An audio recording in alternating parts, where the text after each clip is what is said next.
आज आपका पूरा कॉन्सेप्ट क्लियर कर देंगे। सेल, सब सेल, ऑर्बिटल और उसमें कितने और कैसे इलेक्ट्रॉन होते हैं, पूरा कॉन्सेप्ट क्लियर हो जाएगा। बस वीडियो का पूरा देख लीजिएगा। आज के बाद कंफ्यूजन एकदम से जड़ से खत्म। सपोज करिए कि ये कोई न्यूक्लियस है, ये न्यूक्लियस है, न्यूक्लियस, और हम सभी जानते हैं कि न्यूक्लियस में पॉजिटिव चार्ज होता है। न्यूक्लियस के अराउंड से पाए जाते हैं सेल, और न्यूक्लियस में पाया जाता है प्रोटॉन, प्रोटॉन पर पॉजिटिव चार्ज, और इसमें होता है न्यूट्रॉन न्यूक्लियस में।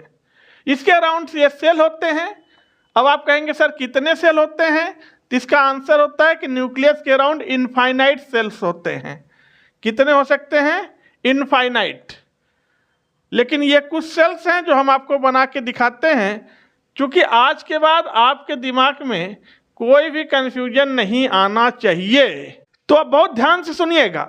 न्यूक्लियस, न्यूक्लियस के अंदर पॉजिटिव चार्ज है, इसमें प्रोटॉन होता है, इसमें न्यूट्रॉन होता है। न्यूक्लियस के अराउंड से ये सेल्स हैं, ये इनफाइनाइट हो सकते हैं, जिसमें इलेक्ट्रॉन रिवॉल्व करते हैं। अब पूरी कहानी स्टार्ट होती है। ये जो पहला सेल है इसे हम बोल सकते हैं n=1, इसे n=2, तीसरे सेल को 3 और चौथे को n=4 एंड सो ऑन। इसी सेल का एक दूसरा नाम होता है, इसे हम बोल सकते हैं K सेल या फिर L सेल, M सेल या फिर N सेल। यानी कहने का मतलब है अगर हो गया n=1 तो इसे बोलेंगे K सेल, अगर n=2 है तो ये है L सेल, अगर n=3 है तो ये है M सेल, n=4 है तो ये है N सेल। अब बात हो गई सेल। इन्हीं सेल को बोलते हैं मेन एनर्जी लेवल। सेल को ही एनर्जी लेवल बोलते हैं। और इस सेल के अंदर पाए जाते हैं सब सेल, और सब सेल को बोलते हैं सब एनर्जी लेवल। ठीक है, तो ध्यान रखिएगा। ये जो पहला सेल है इसमें पाया जाता है एक सब सेल, यानी S। ठीक है, पहले सेल में एक सब सेल, ध्यान रखिएगा। पहला सेल है जिसमें एक सब सेल। जो दूसरा सेल है इसमें 2 सब सेल हैं, S और P। दूसरे सेल में 2 सब सेल, S और P। ये जो तीसरा सेल है इसमें 3 सब सेल, S, P, D। तीसरे सेल में 3 सब सेल, S, P, D। जो ये चौथा सेल है इसमें 4 सब cell, S, P, D, F, S, P, D, F। ठीक, अब जा ध्यान रखिएगा। जैसे जैसे आप अंदर से बाहर की तरफ आ रहे हैं, देखिए सब सेल का नंबर बढ़ रहा है 1 बाई 1 करके। पहले सेल में एक सब सेल, दूसरे में 2 सब सेल, तीसरे में 3 सब सेल और चौथे में 4 सब सेल। जैसे से बाहर आ रहे हैं सब सेल्स का नंबर बढ़ रहा है। अब ध्यान से समझिएगा बात को। अब जो ये पहला सेल है, पहले सेल में एक सब सेल है, पहले सेल का ये सब सेल है, इसीलिए इसके आगे लिखा जाता है 1s। अब ये दूसरे सेल में 2 सब सेल हैं, S और P दूसरे सेल में हैं, इसीलिए इनके आगे लिखा जाता है 2s एंड 2p। तीसरे सेल में 3 सब सेल हैं, S, P, D, इसीलिए इनके आगे लिखा जाता है 3, यानी 3s, 3p, 3d।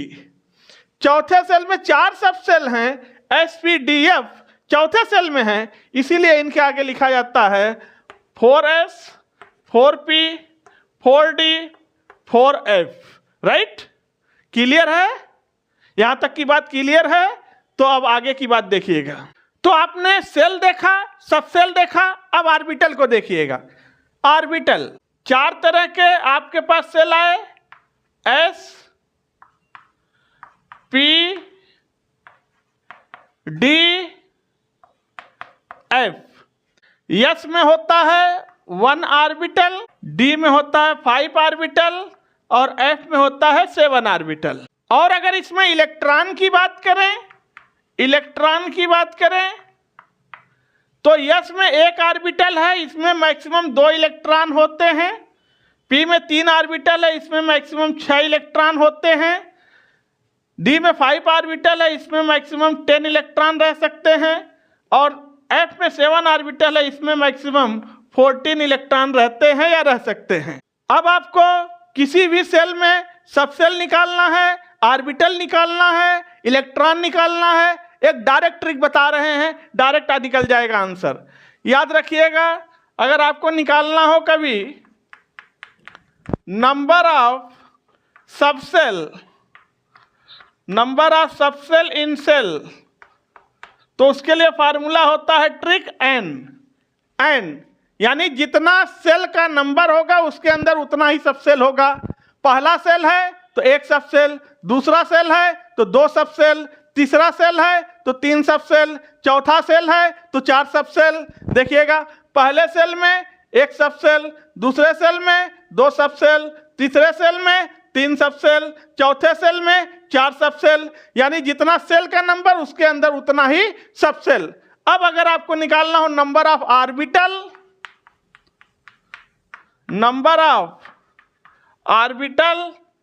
तो याद रखिएगा इसके लिए n स्क्वायर, जितना सेल का नंबर होगा उसके स्क्वायर में उसके अंदर ऑर्बिटल होगा। देखिएगा कैसे, पहला सेल है तो इसके अंदर 1 ऑर्बिटल होगा, 1 का स्क्वायर कर दीजिए।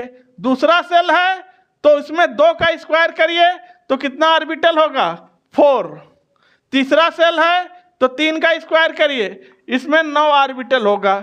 चौथा सेल है तो 4 का स्क्वायर करिए, इसमें 16 ऑर्बिटल होगा। यानी जितना ऑर्बिटल है यानी जो सेल का नंबर है उसका स्क्वायर कर दीजिए तो उसके अंदर ऑर्बिटल आ जाएगा। और अगर कभी आपको निकालना पड़ा नंबर ऑफ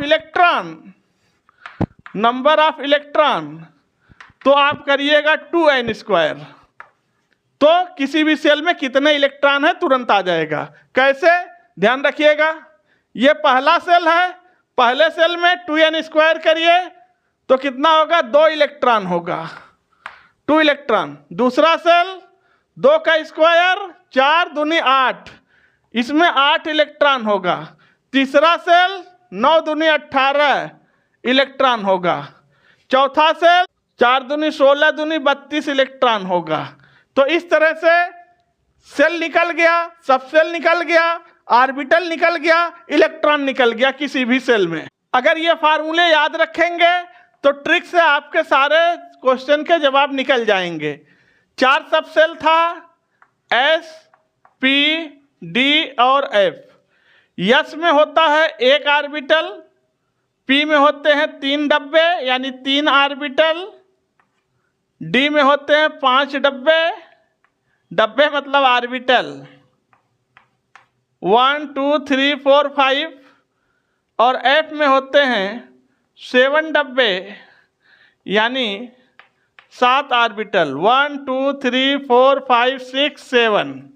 और याद रखिएगा, एक ऑर्बिटल में मैक्सिमम 2 इलेक्ट्रॉन रह सकता है, 3 है तो उसका दुगना करिए 6 इलेक्ट्रॉन रख सकते हैं, 5 है तो मैक्सिमम 10 इलेक्ट्रॉन रख सकते हैं, 7 है तो मैक्सिमम 14 इलेक्ट्रॉन रख सकते हैं। तो इस तरह से आज आपका सेल, सबसेल, ऑर्बिटल्स, इलेक्ट्रॉन्स का डिस्ट्रीब्यूशन सब उम्मीद करते हैं अच्छे से क्लियर हो गया होगा।